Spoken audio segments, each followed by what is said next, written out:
everyone, welcome back to JP's Budget Collecting and our weekly look back at the hot comics from 6 months ago. This week we're looking back at the hot comics from August 5th, 2022, and I'm recording this on February 3rd, 2023. I give you those dates so you know when this information is actually most relevant because the market is always moving and changing. As always, we're looking back at the CBSI Hot Top 10 and the Comic Tom Key Collector Hottest Trending Comics of the Week. Those are the two lists I use. They give you kind of a nice swath of the hot comics that were moving in the market at that point. Lots of covers, lots of option news, that kind of stuff. And we look at those two lists. Basically, we do the look back so that we can understand what factors made those books hot back then and what has happened since so that we can make better judgments about what hot books we chase in the moment and which ones we're patient and wait on. Obviously, in 2022, going into 2023, it's been be patient, but we got 19 books to talk about from C2E2 week, so let's see what we can figure out. You will notice that I have no predictions this week because I was at C2E2, so yeah, so I didn't do a cash or trash, but so let's see what we can learn. First up, we got Paper Girls #1. This hit the list because the show launched on Amazon Prime. It has since been canceled, so that's not a good sign for what this one would do in the post-release market. But back then, it was only going for $25. 9.8 was only going for $100. This book was still, even at release of the show, down from pre-show hype. Not a ton. This book never really had some of the hype that some of the other things had, even though we knew we were getting a show. But definitely was way down then. It's down further now. It's a $5 to $20 book raw. 9.8 only costs you $50 to $70. So yeah, this is down in a trap. Definitely it's back up.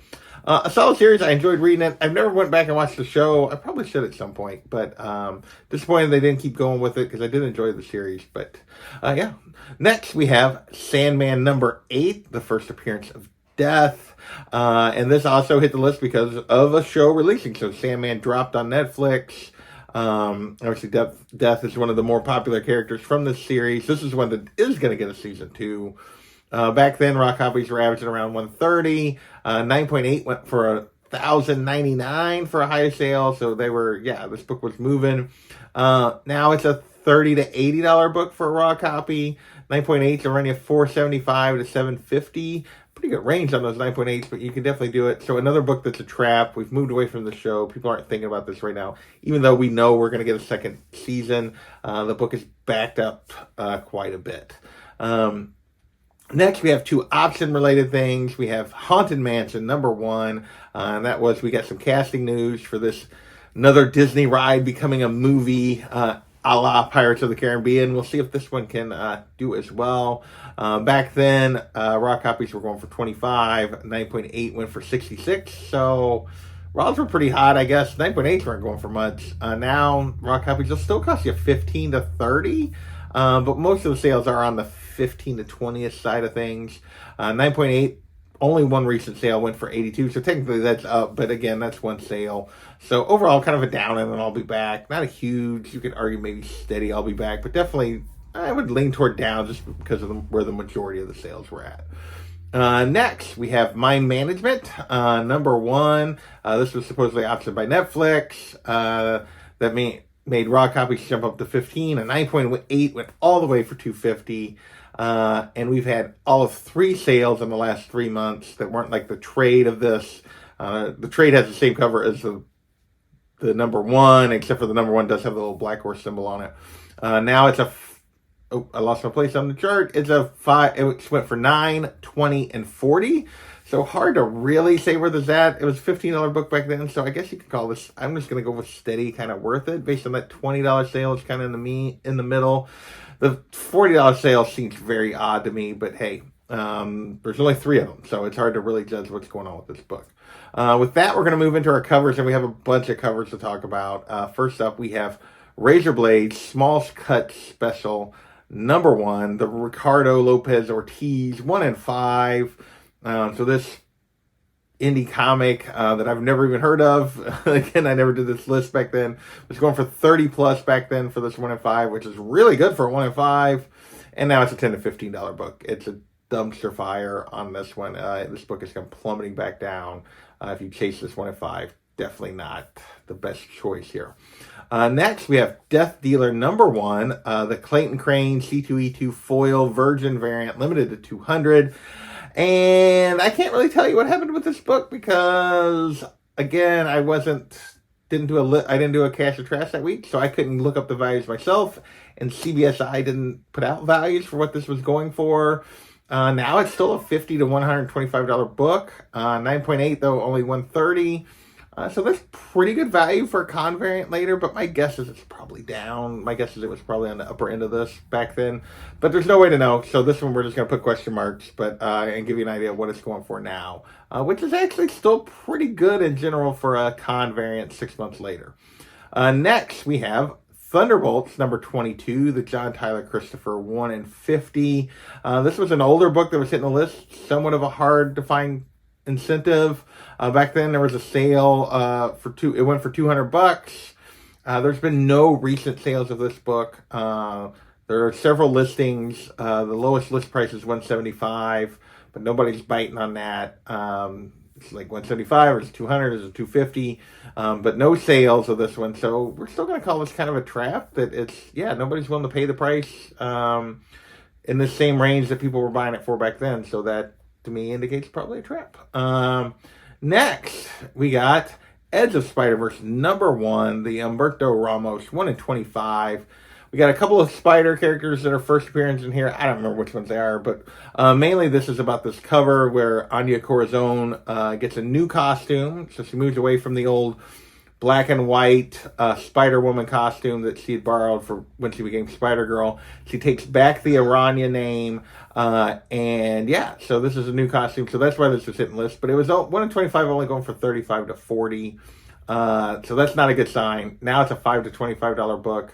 9.8 only going for 35 to 70. So yeah, a bit of a dumpster fire here. Next, we have the dumpster fire of dumpster fire.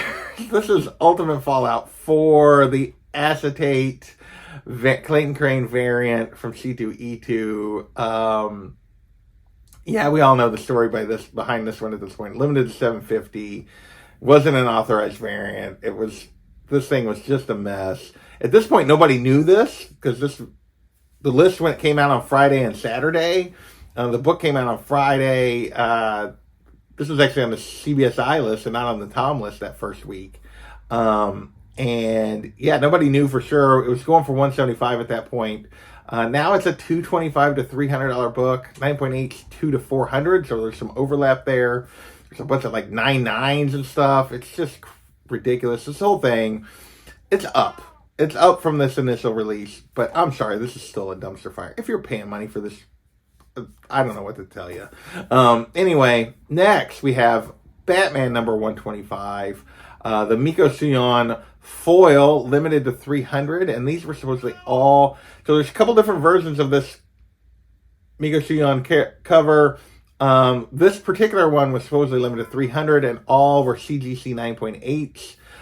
Back then they were selling for 250. The only sale I could find recently was for 125, so that definitely is a trap. That's a 50% drop, and that's the only sale I could find. Next, still on the covers, we have Batman, Superman, World's Finest, #4, the Dan Morris second print foil, 1 in 25. First Super Bat. So if you've read this series, they basically magically become combined into one person for a while. Only occurs in this one issue. The outfit you see is what they kind of merge into to fight a big magical bad guy. And yeah, so they kind of the old Dragon Ball fusion kind of thing going on here, which is kind of fun. Back then, this cover was going for 70 plus. Now there's only been 3 recent sales, 70, 75, and 145 for 9.8. The 2 raw sales are the 70 and 75. So it's still been kind of steady worth it, but not a lot of sales on this either. So not a huge market for it, but it has so far been worth it. Next, our last cover is Poison Ivy #3, the Seb McKinnon 1 in 50. So supposedly this is a rather famous Magic the Gathering card artist. I have never been into Magic the Gathering, so I didn't know anything about him. And this was his first comic cover. Back then, this 1 in 50 was going for 60 plus, which is not a great sign for a 1 in 50. But now it's 85 to 150 for a raw copy. 9.8 to 150 to 200. So that's up in straight cash. Yeah, that book is doing really well. People are still interested in it. Despite the fact that it didn't really take off, at least initially. We'll see. I don't remember if it's on the list again in the next week. It may be a higher value. But yeah, it was, at least from that initial values, it's doing really well and is up. So next, we have Bitterroot, number 1, the hard-to-find second print. This is just kind of a popular series, a bit of a spec pick. I know there's been rumors about a show a couple different times. Nothing's really ever happened with it. Raw copies back then were going for $150 on this second print. Now there's only been 2 recent sales, $36 and $50. Another dumpster fire for sure on this second print that is not really selling nearly for that $150. Makes you wonder about whether those $150, how many sales that actually was, and if they were, a little bit of people trying to skew the market. Next, we have Amazing Spider-Man, number 149, the first appearance of Spider-Man's clone, who would later, of course, become Ben Reilly. Back then, he was just referred to in this particular issue as the clone.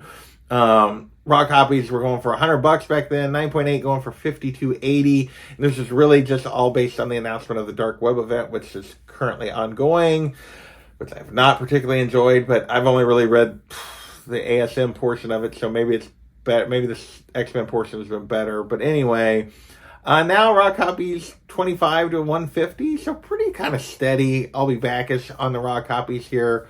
They're over the same range, depending on the quality. Obviously, there's a pretty wide range on this. As for 9.8, that is literally the last recorded sale on Go Collect, is that 52.80 from back in the spring or early summer, because it was even like a month or so before they put it on the list. But yeah, so no recent 9.8 sales, but yeah, steady, and I'll be back. A good character. Hopefully they do something better with him than what they've done in this whole Chasm storyline, but we will see. Next, we have Amazing Spider-Man number 10, the first appearance of Spider-Punk. This is all based on spec for the upcoming Spider-Verse movies. Back then it was going for, the A cover was going for $50 on average on Raw, 9.8 going for $300. We now know we are going to get Spider-Punk in this, at least in the first movie. We don't know how big a role for sure he's going to play, but there's rumors a decent one. And raw copies are 30 to 70. 9.8s are down a little bit, 2 to 250. So, but most of the sales are kind of on the raw side, so I put this steady in and I'll be back. Down a little bit on 9.8, pretty much the same range on the raw. So yeah, still a ton of interest in Spider-Punk. We'll see if he explodes after this movie like Miles did. I don't know. Next, we have Amazing Spider-Man number 10. First appearance of Spider-Punk, the Del Otto 1 in 25. Back then, 9.8s were going for $625 to $650. Now, raw copies on this 1 in 25 are $175, $300. 9.8s, $375, $600. So down. I'll be back again. But this could be probably be a book that'll take off when the movie comes out, I would guess. We'll see. I don't know. Lately, that's actually not been the best time, as they haven't really been taking off when the movie comes out. So we will see. All right, that leaves us with 3 books left. First up, we have one Star Wars book this week. Star Wars Rogue One, number 1. Actually, this is Rogue One, a Star Wars story, number 1. First appearance of Cassian Andor, and we got a trailer back then for Andor. The cat's not happy with me, but I'm almost done, so she'll get lots of pets here in a second. Raw copies back then were going for $25, 9.8 going for $160. This was before the series came out. The series has since come and gone, and the books are kind of sitting basically in the same place. 10 to 30 for a raw copy, 9.8, 1 to 150, so down a little bit. So we did put a little down. I'll be back on this, obviously, as we've moved away from the show. But we're supposed to get into season 2. I really enjoyed season 1. I would recommend it if you like Star Wars at all. It was excellent, in my opinion. Next, we have 2 MCU books. First up, we have Captain Marvel number 9. First appearance of Prince Jan of Alonda. Back then, it was going for $5, based on news that rumors that one of the planets they were going to visit was an all-musical planet. I guess this planet that this character comes from is like, they can only speak in rhymes, kind of like Etrigan or whatever. So people are speculating maybe this is where they were going. Like I said, it's still only going for $5 back then. It was just a big increase in sales. 750% increase in sales. Okay, now it's a $4 to $20 book because people have drawn attention to it. It's actually going for more. It's up and kind of worth it. We'll see long term if this is worth it. My guess is it'll eventually be back to a $1 to $5 book. Next, we have Astonishing Ant-Man #6, first appearance of Cassie Lang as Stinger, and this is based on photos that showed her costume looked more like the Stinger costume, although I heard they were using stature. I don't remember. The movie's going to be out soon. Back then, it was a $30 book, 9.8 hitting 230. The cat's really unhappy with me, but we're right at the end. Raw copies now are 15 to 30, 9.8, 140 to 150. So another book that is down and a trap, even though the movie is about to come out, which is, I think, gives credence to the fact that it's stature and not Stinger that they're using for her superhero name. But anyway, that is this week's list. 19 books. I want to thank you guys for watching, and we'll catch you next time. I'm coming, Cat. I'm coming.